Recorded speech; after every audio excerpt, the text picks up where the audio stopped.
모든 고객을 설득할 필요가 없는 이유는 그냥 단 하나입니다. 자, 불가능한 거 하려면 인생이 진짜 피곤해집니다. 또 열받고 행복할 날이 없고 불행할 겁니다. 모든 고객을 설득하는 것이 가능한 분은 이 세상 어딘가에는 존재할 수 있겠지만 전 지금까지 살면서 그런 사람을 단 한 명도 본 적이 없습니다. 자, 그런데 이 채널은 세일즈랑 관련된 내용을 다루기 때문에 이렇게 생각하실 수 있습니다. 자, 어떤 경제적 이득 불가능하더라도 이걸 하기 위해서는 모든 고객을 설득하려는 노력이 필요한 것이 아닌가. 네, 맞습니다. 요즘 인스타 DM으로 이런 고객은 어떻게 응대해야 돼요? 이런 상황에서는 어떻게 대처해야 하나요? 자, 이런 질문을 정말 많이 주시더라고요. 자, 그래서 고객들을 3가지 유형으로 분류하고 각각 어떻게 대처하는지 기본적인 지침을 제시해 드리려고 합니다. 자, 반갑습니다. 당신의 손에 세일즈 마스터키를 쥐어드릴 영업왕 마스터 양입니다. 자, 영상 시작하기 전에 제가 요즘 정말 강의나 외부 출강이 너무 많아졌습니다. 그래서 목 상태가 좀 안 좋은 부분을 양해를 반드시 부탁드리겠습니다. 자, 부탁드립니다. 먼저 고객의 유형을 3가지로 나눠 보겠습니다.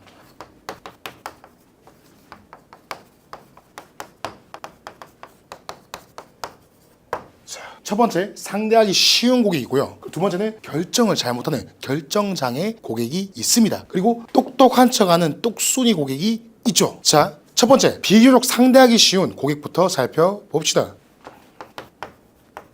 먼저 잘 믿는 고객입니다. 자, 이분들은 정말 고마운 존재죠. 다리 치즈로 만들어졌다면 그렇게 믿을 사람들이죠. 자, 이런 고객을 만났을 때는 가장 중요한 건 진심입니다. 고객의 관심사에 귀를 기울이고 진심 어린 대화를 나누십시오. 이 고객들은 상품의 스펙보다도 여러분들을 좋아하고 신뢰하기 때문에 구매할 가능성이 높죠. 자, 급하게 압박하거나 서두르면 오히려 계약과 멀어질 수 있으니까 여유를 가지고 관계를 쌓아가는 것에 중점을 두십시오. 다음은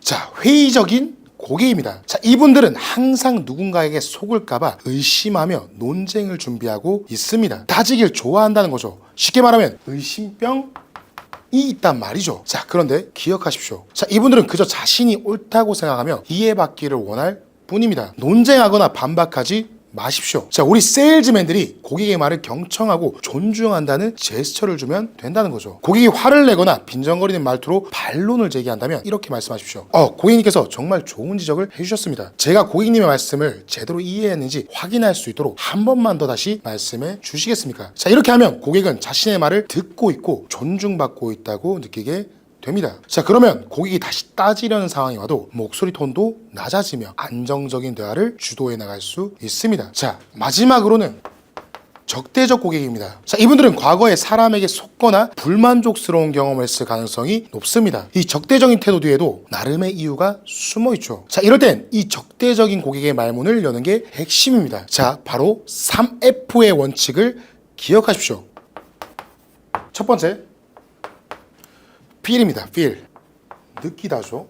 고객님 어떤 기분을 느끼신지 잘 압니다. 두 번째는 felt입니다. felt, 느꼈다죠. 제가 만났던 다른 고객님들도 똑같이 느끼셨습니다. 마지막으로는 자, found, 알게 됐다.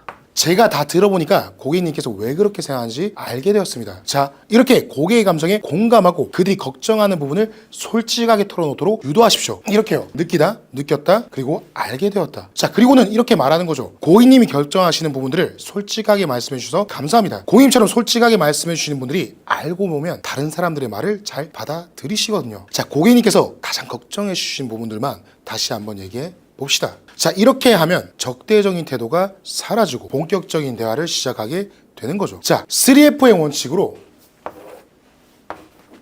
대화의 물꼬를 틀어 보십시오. 자, 두 번째 유형은 아무것도 할 수 없는 고객입니다. 말 그대로 우유부단 결정장애라고 할 수 있겠죠. 유유부단하고 결정장애가 있는 고객들입니다. 자, 이분들은 결정을 잘 못 내립니다. 점심 메뉴 하나도 쉽게 고르지 못하는 분들이란 거죠. 자, 이런 고객들을 상대하는 방법은 신뢰를 얻는 것이고, 신뢰를 주기 위해서는 우리 세일즈맨이 확신을 가져야 합니다. 고객은 지금 사야 할지 말아야 할지 결정할 수가 없습니다. 자, 그런데 우리 세일즈맨조차 내 상품에 확신이 없다면 고객은 구매를 결정할까요? 자, 여러분의 상품이 고객의 문제를 해결하고 더 나은 결과를 가져다 줄 것이라는 강한 믿음과 신념을 보여줘야 합니다. 자, 고객에게 공감하며 당신이 그들의 편이라는 것을 느끼게 해줘야 된다는 거죠. 부드러우면서도 단호하게 행동하고 평소보다 더 많은 질문을 던져서 고객이 스스로 결정을 내도록 유도하는 것이 효과적입니다.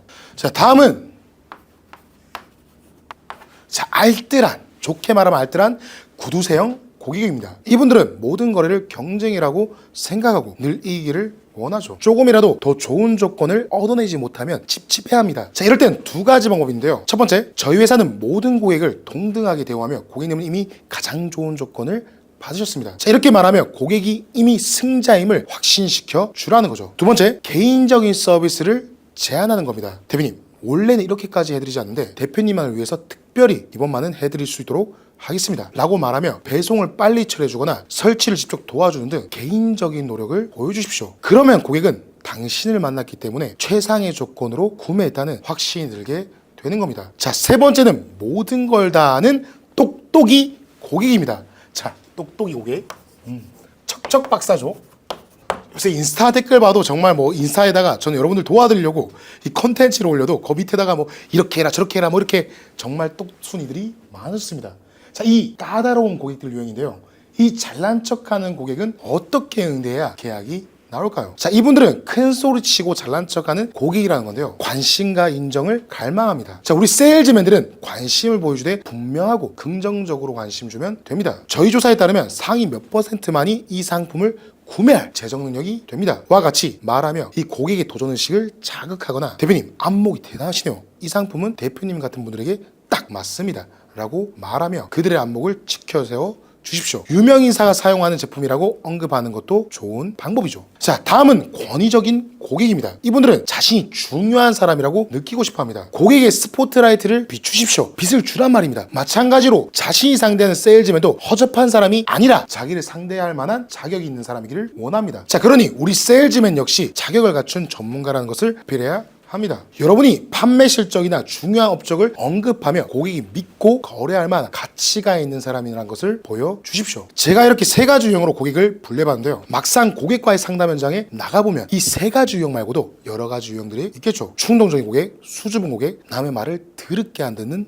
고객. 맘만 먹으면 수백 가지 유형을 말씀드릴 수 있습니다. 자, 그렇기 때문에 모든 유형을 암기할 수는 없겠죠. 제가 몇 가지 핵심만 다시 정리해서 알려드리겠습니다. 자, 첫 번째, 고객의 발언을 즉각적으로 재해석하는 습관이 필요합니다. 예를 들어 생각 좀 해보겠습니다 라고는 말을 들으면 곧바로 이건 거절이구나 라는 단정을 짓는 대신 이 말이 어떤 심리 상태에서 나왔을까 라고 스스로 질문하는 습관을 가져야 합니다. 둘째, 고객의 성향을 파악하는 가장 좋은 방법은 질문을 던지고 경청하는 것입니다. 질문을 통해 고객이 스스로 더 많은 말을 하도록 유도하고 그 말에서 고객의 성향을 파악하는 거죠. 자, 마지막 세 번째는 정말 중요합니다. 경험입니다. 경험을 많이 쌓아야 합니다. 우리는 고객의 말투, 표정, 호흡에서 성향을 짐작할 수 있어야 합니다. 이건 단순히 경험만 쌓는다고 되는 게 아니라 나의 실패 사례를 기록하고 스스로 피드백하는 과정이 반드시 필요합니다. 이 경험과 피드백을 통해 여러 유형의 고객들을 다룰 수 있게 되고 감으로 하는 세일즈가 아닌 나의 확신으로 세일즈를 하게 될 겁니다. 자, 여러분, 오늘 우리는 상대하기 쉬운 고객, 그리고 결정을 못하는 고객, 똑똑한 척하는 고객, 자, 다양한 고객 유형에 대해 알아보고 그에 맞는 대처법을 살펴보았습니다. 제가 말씀드린 이 모든 팁이 모든 상황에 완벽한 정답은 아닐 수 있습니다. 그런데 이 기본적인 지식들을 마스터한다면 어떤 유형의 고객을 만나더라도 당황하지 않고 대처할 수 있는 튼튼한 기초가 될 겁니다. 자, 여기까지 봐주신 분들이라면 이 사람은 왜 이렇게 쉽게 말하지? 원래 잘하는 사람이 아닌가? 하실 수 있죠. 사실 저 역시 주저앉고 다시 일어나기를 수없이 반복했습니다. 자, 그런데 저는 다른 사람들과 다른 점이 있다면 단 한 가지만 자신 있게 말할 수 있습니다. 바로 어떤 일을 하던 간에 제 모든 사력을 다해 진심을 갈아놓는다는 건데요. 경주마가 양옆에 시야를 가리는 안대를 쓰고 앞만 보고 질주하듯 저는 주변을 돌아보지 않고 제 목표만 바라보며 앞으로 달려왔습니다. 그렇게 앞만 보고 달려온 결과 지금 유튜브와 세일즈 PT에서 여러분에게 세일즈 노하우를 전할 수 있는 거죠. 무작정 앞만 보고 달려온 그때는 고통스럽고 힘들었지만 지금은 그 모든 고통을 잊을 만큼의 기쁨을 느끼고 있습니다. 지금 이 순간 여러분이 겪는 어려움, 그 어려움이 아무리 크더라도 포기하지 마십시오. 앞만 보고 달리다 보면 분명히 여러분은 결승선에 다다를 수 있습니다. 반드시요.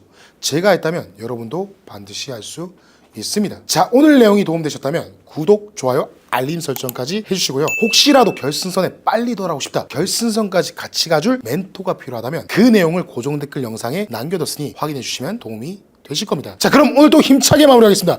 네버 기브업, 당신의 손에 세일즈의 마스터키를 쥐어드릴 영업왕 마스터 양이었습니다. 감사합니다.